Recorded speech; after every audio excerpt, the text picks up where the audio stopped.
You know how it is when you're watching a toddler, maybe around that 2-year mark? Oh, definitely. It feels like they're changing every single day. Like 1 minute they're using just a handful of words, Yep. maybe, Mm-hmm. and then suddenly they're putting these little sentences together, and you're just trying to keep up. It's a whirlwind, absolutely. And understanding it all with so much information out there, it can feel a bit overwhelming. Yeah, exactly. Which is why we wanted to do this deep dive today. Right. We're focusing specifically on those really fascinating developments happening between 22 and 24 months. Okay. We've looked at some great sources that really zoom in on this specific stage, just for our listeners. Good. So our mission here basically is to cut through the noise. Pretty much. We want to pull out the most important stuff, those kind of aha moments about these couple of months. Giving people like a clear and useful understanding without drowning them in info. Exactly. Your shortcut to figuring out this really dynamic period. Okay, so what areas are we hitting? Well, we'll look at the big picture stuff, like how they're moving and doing things. Gross motor, fine motor, that kind of thing. Yep. And then the big one, language. Mm. Huge leaps there. Oh, yeah. Also, how they're thinking, solving little problems, their cognitive side. Makes sense. And, of course, how they're starting to interact with others, manage feelings, social and emotional growth. Okay. And we'll even touch on sleep patterns, because that's always relevant. Always. And you said there are some surprises? I think so, yeah. Some Yeah. surprising nuances within each area. Let's get into it then. Yeah. So one key theme from the sources seems to be this idea of a bridge. Yes, exactly. A bridge to early childhood. That's a great way to frame this 22 to 24-month period. So what does that mean practically, like skills blending together? Yeah, you start to see their physical skills, their talking, their social interactions, even their emotional expressions. They all begin to connect and work together in more complex ways. But they still need a lot of help managing themselves, right? Regulation-wise. Oh, absolutely critical to remember. Skills are popping up for sure, but their ability to handle big feelings, those impulses, it still relies really heavily on adult sport. Co-regulation. Right, co-regulation, we're their anchor. You really are. They're learning so much so fast, but navigating the big stuff, that still takes your help. Okay, and speaking of learning fast, language. It just seems to take off around now. It really does. Our sources point to incredible growth here. Like the number of words. Yeah, you could see a jump from maybe 50 words to potentially over 200, and they start linking them up. Those little sentences I mentioned. 2, 3 words. Maybe even 4 word sentences sometimes, yeah. Wow. And it's not just more words, it's how they use them. That's a key shift. It moves beyond just naming, ball, cup. Right. They start commenting on things, big doggy, and crucially, asking questions. Ah, the why stage is coming. Or maybe what and where first. Exactly. That shows they're moving from just labeling to actively trying to figure things out, expressing their own thoughts. So this boom in language, it's like giving them a bigger toolkit. That's a perfect analogy, a much bigger toolkit for interacting with everything and everyone around them, getting their needs met in more specific ways. Now, you hear about the language explosion, but sometimes it doesn't happen quite like that, like a plateau. Yes, and the sources mention this too. It's reassuring, I think. If you're not seeing this massive burst, it doesn't automatically mean something's wrong. So what should we look for then?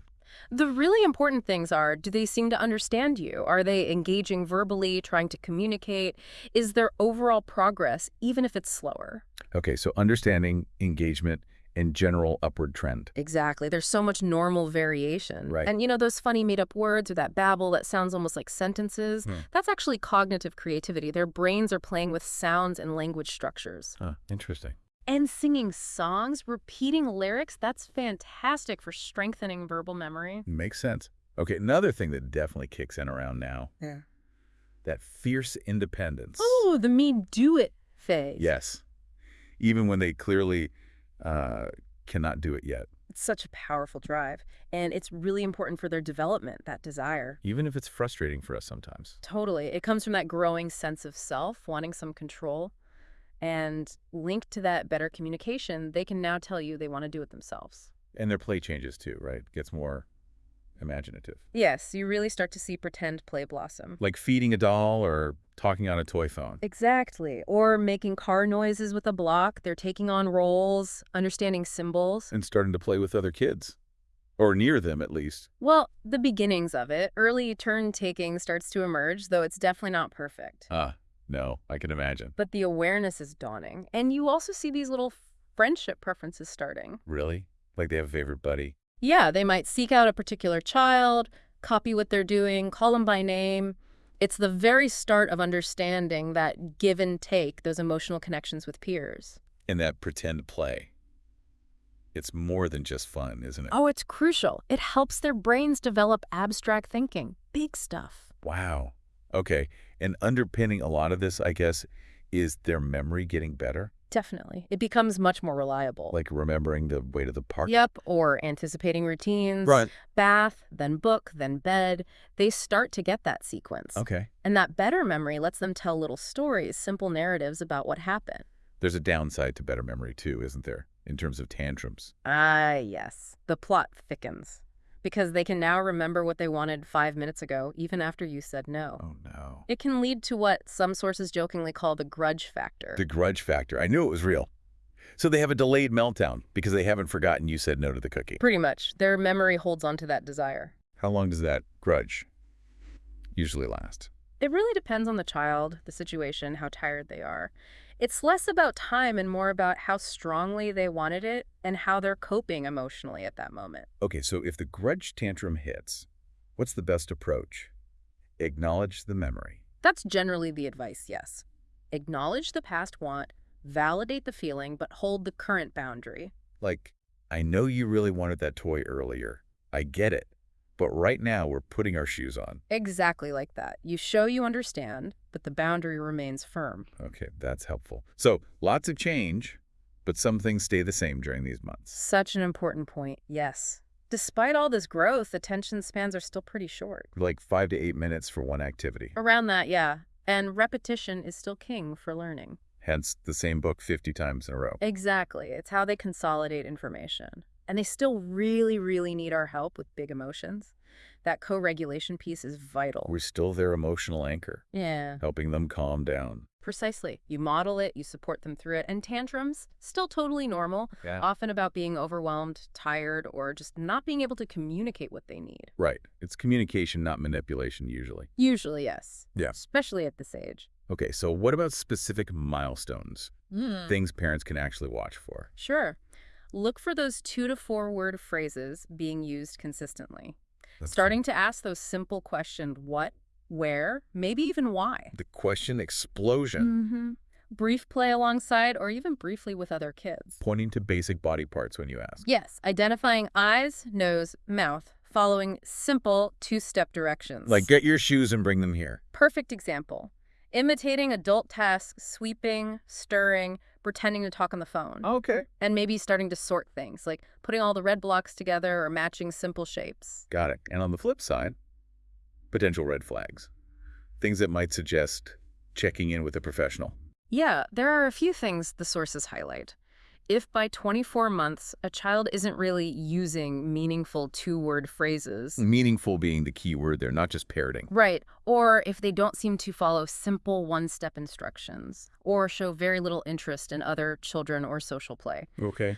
Also, if they're still mostly nonverbal or only echoing words without seeming to understand or use them intentionally. What about play? Lack of imitation or pretend play is another one. You know, not trying to copy actions or use objects symbolically, like we talked about. And physically. Significant issues with movement, very frequent falling, not walking or running confidently by this age.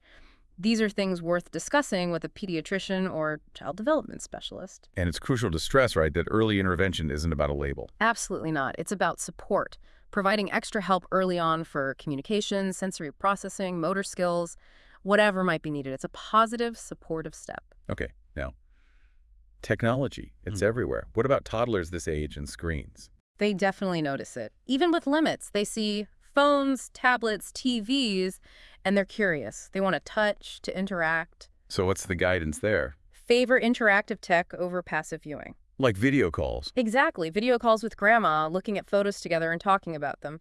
That's engagement. Rather than just zoning out to a cartoon. Right. And even when they are watching something brief, narrating it helps. Look, the cat jumped. Making it more active. Yeah. And sometimes offering toddler tech, a toy phone, An old remote with batteries out can satisfy that urge to mimic without actual screen time. Good tip. Okay, let's talk about things we can actively introduce to support their development. Language tools. Simple word games are great. Where's the blue car? Can you find the soft teddy? Narrating our own actions, too. Yes. And linking actions to feelings. You're stomping your feet, you seem frustrated, builds emotional vocabulary. And open-ended questions. Definitely. Instead of, was the dog big? Try, tell me about the dog. Encourages more language. And remembering those silly words and songs count, too. Absolutely. Keep it fun. Language learning shouldn't feel like a drill. What about boosting that imagination we talked about? Keep it simple. A few dress-up items, hats, scarves, dolls, puppets, toy animals. Hardware box can be anything. Exactly. Encourage those make-believe scenarios. Toy kitchen, tool set, play what-if games, switch roles. You be the mommy now. Fun. And art. Those scribbles. They mean something. Even if it looks random to us, it's intentional. It's the start of symbolic thought, of telling stories visually. So don't say, what is that? Ask, tell me about your picture. Precisely. Let them be the storyteller. You'll be amazed. How about supporting their social side? Play dates. Short ones, maybe with just one or two other familiar kids. Gentle structure helps. And modeling, like how to share. Yes, explaining it simply. Sarah's using the truck. Soon it will be your turn. Using books or shows about feelings, friendship, taking turns, great conversation starters. And encouraging those little budding friendships. Yeah, and working on that pragmatic language. Pragmatic language. Right. Remind me. It's the social rules of talking. Not just the words, but how you use them. Like waiting your turn. Getting attention politely. Exactly. Understanding tone, following the unspoken rules of play. It's complex, but it starts now. Okay. Sources also mention self-awareness really kicking in. Yes, this is typically when they start recognizing themselves in the mirror.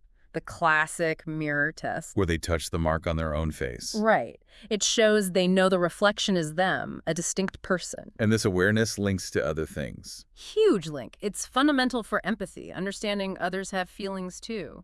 Also links to possessiveness. The mind phase. That's part of realizing I exist and I own things, and also those first flickers of pride or shame or embarrassment. Fascinating. How did tantrums change now with this developing awareness and memory? They can become more linked to expectations. Like, I thought we were going to the park, but we're going to the store.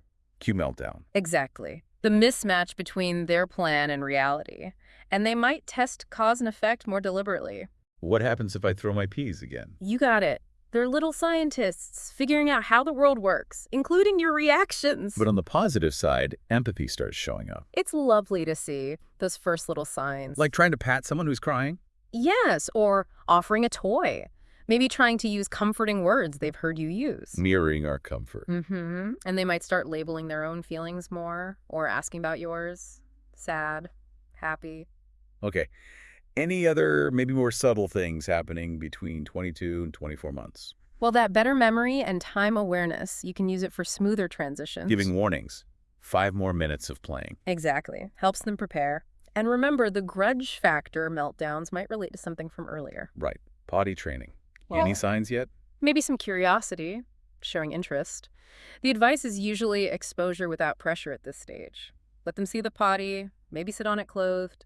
Keep it low-key. Okay. And their sense of self is getting stronger. Definitely. Using their name, me, I, more. Forming clear likes and dislikes. Routines become important anchors for their identity, too. And social play is still more parallel than cooperative. Mostly, yes. Lots of imitation, playing near each other, but true back-and-forth collaboration is still developing. What about shyness? Is that common now? It can be, yeah. A shyness spike is pretty normal. They might cling, avoid eye contact in new situations. Best approach. Don't force it. Definitely don't force interaction. Model friendly greetings yourself. Maybe give them a small, specific job to help them ease in, like holding something for you. This is also helpful for understanding them. What about us, the caregivers? Our mindset. So important. Remember, you're guiding someone who's just starting to grasp reasoning, but still needs tons of support. Their push for control isn't defiance. Often it's a need for security, predictability, not trying to make your life hard. Boundaries, set kindly and consistently, actually help them feel safe. It's an act of kindness, providing structure. Exactly. And acknowledge the emotional toll on you. It's intense. Constant co-regulation, anticipating needs. It's draining. Be patient with ourselves, too. Absolutely. Your calm helps them, but your stress affects them too. Self-compassion is key. You mentioned emotional labor earlier. Can we expand on that? It's often invisible. It really is, especially now. You're constantly being a translator for their needs, a teacher, a therapist for their big feelings, a protector, often all at once. With very few breaks. Right. It leads to depletion, not just physical tiredness, but deep emotional exhaustion. So what can caregivers do? Prioritize tiny breaks, even 5 minutes. Delegate anything you can. Ask for help before you hit burnout. Taking care of ourselves isn't selfish. It's essential. For your health and for being the responsive caregiver your toddler needs, you can't pour from an empty cup. Do you have a few quick phrases that might help in those tricky moments? Yeah, having some go-tos can really help de-escalate. Simple things like, I see you're upset. Acknowledging the feeling. Right. Or, you really wanted that thing. Validation. Let's try again. Or let's do it this way. Good ones. Or offering a simple, acceptable choice. Red cup or blue cup gives them a little bit of that control they crave. Okay. And finally, maybe some reflection questions for listeners. Sure, maybe think about, what's one specific way you've seen your toddler show their independence lately? Okay. What's one boundary you find tricky to hold, and maybe why? Good one. What does connection and joy with your child feel like right now? Really picture it. Nice. And maybe, what's one tiny thing really small that would make this stage feel just a little bit easier for you? Taking care of the caregiver again. I like it. It matters. Okay, so summing up, this 22 to 24-month window, it's incredibly dynamic. Huge growth. Absolutely. Language, motor skills, social sparks, that sense of self emerging. The beginnings of imagination, better memory. Yeah, and all those evolving emotions. It really is that bridge to the next phase of childhood. And for everyone listening, navigating this amazing, maybe sometimes chaotic stage, we really hope this deep dive gave you some clarity. Some useful insights, maybe made it feel a little less overwhelming. Yeah. So maybe final thought to leave people with. Okay. Maybe. Think about how that growing sense of me, that self-awareness we talked about, might be driving some of those really strong preferences or those mind moments. Okay. And just consider, what are some small ways you can acknowledge their budding individuality, respect that growing person, while still providing the loving guidance they absolutely need?